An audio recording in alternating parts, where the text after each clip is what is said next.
Hello, नमस्कार. कशा आहात तुम्ही सर्वजण? मस्त आहात ना? आय होप तुम्ही मस्तच असाल. तुम्हाला आजचा दिवस छान, मस्त, आनंदाचा आणि छान आरोग्यदायी जाऊ देत आणि तुमच्या मनातल्या सगळ्या इच्छा पूर्ण होऊ दे. हीच मी ईश्वरी चरणी प्रार्थना करते आणि आपल्या व्हिडिओला सुरुवात करते. सर्व जेवण वगैरे झालं आणि आर्याला सगळ्यांना त्यांना जेवायला दिलं आणि मी सुद्धा जेवण घेतलं. आमचं 8:30-9 वाजता जेवण होतच असतं. डेली आमचा हाच टाईम असतो. पण रात्री म्हणतात ना, लवकर जेवायचं आणि कमी जेवायचं हे आपल्या तब्येतीसाठी खूप चांगलं असतं. परंतु आम्हाला जेवायला 8:30 तरी वाजतातच. तर रात्रीचं म्हटलं चला आज रात्रीचं किचनचं साफसफाई म्हणून सगळं काही मी तुमच्याबरोबर शेअर करावं.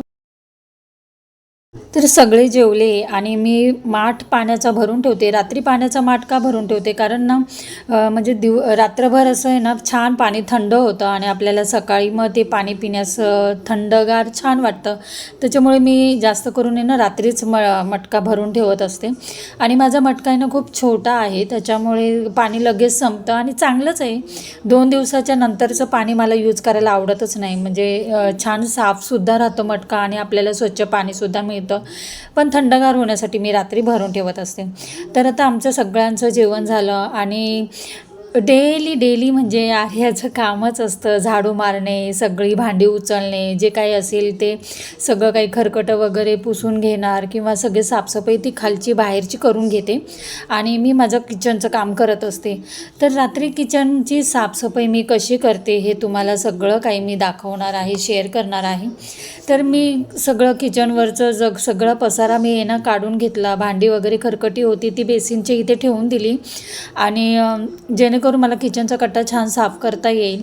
तर मग सगळं काही लायटर, सगळी साहित्य असतात बारीक सारीक, ती सगळी जागच्या जागी तेव्हाच मी उचलून ठेवते, कारण लायटर असं खाली ठेवतच नाही. तर वेळोवेळी जागच्या जागी वस्तू ठेवल्या तर ते चांगलंच असतं आणि ही सवय खरंच चांगली आहे.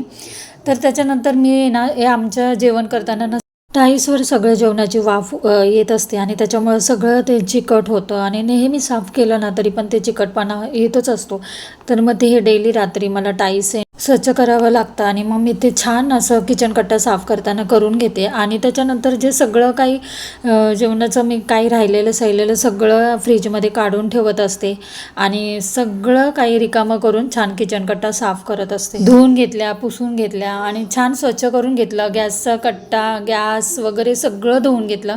आता तुम्ही हे बघताल तो काय दाखवते, तर आर्या आहे, आर्याचा हात आहे. आर्याला म्हटलं एका टोपामध्ये सोडा टाक आणि किंवा बेकिंग सोडा टाकला तरी चालेल आणि खाण्याचा सोडा टाकला तरीसुद्धा चालेल. त्याच्यातलं दोन्हीपैकी एक टाका. आणि मी व्हिनेगर दाखवला आहे, ते व्हिनेगर पाण्यामध्ये टाकलं आहे आणि त्याच्यामध्ये बर्नर असे ठेवून दिलेत. बर्नर पाण्यामध्ये ठेवून दिले आणि थोड्या वेळाने मग मी ते स्वच्छ करणार आहे. तर ते तसेच टोपामध्ये ठेवून दिलेत आणि त्याच्यानंतर मग मी भांडी वगैरे सगळे स्वच्छ करायला घेते. तोपर्यंत ते छान टोपामध्ये मुरून जाईल. तर एकीकडे भांडी वगैरे सगळी ठेवून दिल्यानंतर आता हे जे गॅस आहे ना, ते सगळं ओलसरपणा आहे तो मी छान कपड्याने पहिला पुसून घेते. खालचं पाणी आहे सगळं, ते सगळं किचन कट्टा छान क्लीन करून घेते. तर ते छान लिक्विडने आणि थोडंसं तर कात्याने ना असं घासून घेतलं आहे किचन कट्टा. तर डेली असं किचन कट्टा घासून वगैरे स्वच्छ साफ केला ना तर झुरळं होत नाहीत किंवा असे कीटक असतात भरपूर, तर ते होत नाही. त्यामुळे आपण आपलं घर जितकं स्वच्छ ठेवू तितकंच चांगलं असतं.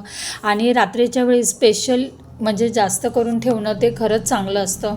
कारण रात्री म्हणतात ना, लक्ष्मी यायची वेळ असते, ती रात्रीसुद्धा असते. 12च्या नंतर जेव्हा आपण झोपतो ना त्यावेळेस लक्ष्मी एकदा येऊन जाते आणि आपल्या घरामध्ये भाकरीचा तुकडा वगैरे टोपल्यामध्ये बघत असते. तर मी एक सांगेल की रात्री किचन जेव्हा तुम्ही सगळं काम करून झालं ना तर टोपल्यामध्ये एक भाकरीचा तुकडा नक्की ठेवा. मी तुम्हाला हे आवर्जून सांगायची मला इच्छा झाली म्हणून मी सांगते. कधी पण भाकरीच्या टोपल्यामध्ये थोडासा तुकडा का होईना तुम्ही ठेवत जावा. किचनवर रात्री खरकटी भांडी कधीच ठेवू नये. जे काही रात्रीचं उरलं वगैरे असेल तर ते फ्रीजमध्ये ठेवा किंवा गरमीचे दिवस आहेत तर आपल्या भाज्या छान राहतात, त्याच्यामुळे ते फ्रीजमध्ये राहिलेलं सगळं काढून ठेवून द्या. आणि त्याच्यानंतर भांडी खरकटी कधीच ठेवू नये आणि रात्रीची भांडी खरकटी ठेवायची सुद्धा नसतात. त्याच्यामुळे घरात दारिद्र्य येते. त्याच्यासाठी ना मी तुम्हाला हे सुद्धा आवर्जून सांगेल की रात्रीची भांडी कधी दुसऱ्या दिवशीसाठी ठेवू नये. त्याच वेळी रात्रीची भांडी स्वच्छ करून ठेवावी. किचन कट्टा हा आपला छान स्वच्छ करून ठेवावा. आणि आता तुम्ही बघू शकता, हे मी बर्नर भिजत घातले होते विनेगरमध्ये आणि सोड्यामध्ये, तर खूप छान असे नवीन निघालेत. अजून जास्त मी वेळ ठेवला असता ना तर खूप नवीन असे बर्नर आपले निघाले असते. आणि ते मी ना रात्रीच स्वच्छ करत असते, कारण रात्री कसं पाणी आहे ना त्याच्यातलं सुकून जातं आणि रात्रभर त्याच्यामुळे छान व्यवस्थित ते कोरडं होतं. म्हणून मी ते रात्रीच स्वच्छ करत असते. म्हणजे मग आपल्याला सकाळी जेव्हा पेटवावं लागतं ना, मग ते ओलसरपणा राहत नाही. तर म्हणून मी हे सगळं काही रात्री कामं करत असते, सगळं काढत असते. आणि मी भांडी आहे ना रात्रीच्या रात्रीच लावून घेते. आणि तर माझं बेसिनच्या वरतीच मी प्लेटीचं स्टँड लावलेलं आहे, म्हणजे तिथल्या तिथेच पाणी लगेच गळलं जातं आणि भांडी मग मी लावते तिथे हातोहात. म्हणजे हातोहात ही सगळी कामं केली ना तर आपल्याला दुसऱ्या दिवशी त्रास होत नाही. तशीच भांडी लावायची ठेवली तर सकाळी आपल्याला तो पसारा बघून सुद्धा मूड खराब होतो. सकाळी उठल्याबरोबर किचन कसं छान आणि साफसुथरं दिसल्यावर आपल्याला पण छान वाटतं, मूड होतो काम करण्याचा. त्याच्यामुळे रात्री सगळी मी भांडी खरकटीसुद्धा घासत असते आणि भांडी जर घासून ठेवली ना तर ती जागच्या जागी त्याच वेळी लावून ठेवते. ही एक मी रात्रीची सवय आहे, ती करतच असते. तर मला अजिबात अशी भांडी ठेवायला आवडत नाही. आणि तुम्हाला मी आवर्जून सांगेल की खरकटी भांडी प्लीज रात्री ठेवू नका.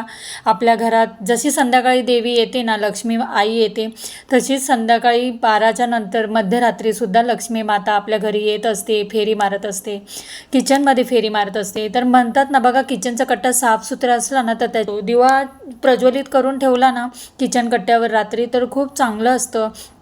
ते बघूनसुद्धा लक्ष्मी आपली प्रसन्न होत असते. तर ह्या सगळ्या भरपूर बारीक सारीक गोष्टी आहेत की त्या आपल्या पॉझिटिव्हिटी देत असते आणि छान चांगलं घडण्यास आपल्याला ते कारणीभूत असतं.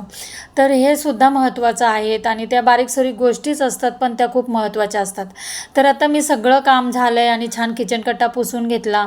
आता ते बेसिनसुद्धा मी साफसुथरं करून घेते आणि वेगळा स्पंज ठेवलेला आहे, त्याने बेसिन स्वच्छ करून घेत असते. तर आता मी गॅसवरचे सगळे बर्नर प्लेटी धुतल्या होत्या आणि त्याच्यावरचे स्टँडसुद्धा मी छान क्लीन करून घेतले. तर आता सगळा किचन कट्टा वगैरे साफसुथरं झालं ना तर आपल्याला किती छान प्रसन्न वाटतं ना.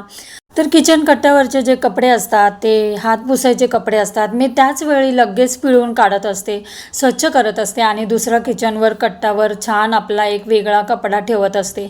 तर असं माझं हे डेली रात्रीचं काम असतं. जे किचनची साफसफाई असते हे सगळं काही मी अशा प्रकारे करत असते. वरच्यावर सगळ्या गोष्टींवर हात फिरवणं, जेवण बनवताना हे भरपूर काही बारीक सारीक गोष्टी असतात ते मी करत असते. आणि आता हे सगळी किचनची साफसफाई मी तुमच्याबरोबर शेअर केली आहे. मला खरंच सांगा कसा वाटला व्हिडिओ आणि नक्की कमेंटमध्ये सांगा. व्हिडिओ आवडला असेल तर नेहमीप्रमाणे लाईक शेअर सबस्क्राईब करा. तर पुन्हा भेटूया अशा नवीन व्हिडिओमध्ये. तोपर्यंत खुश राहा, आनंदी राहा, काळजी घ्या. बाय.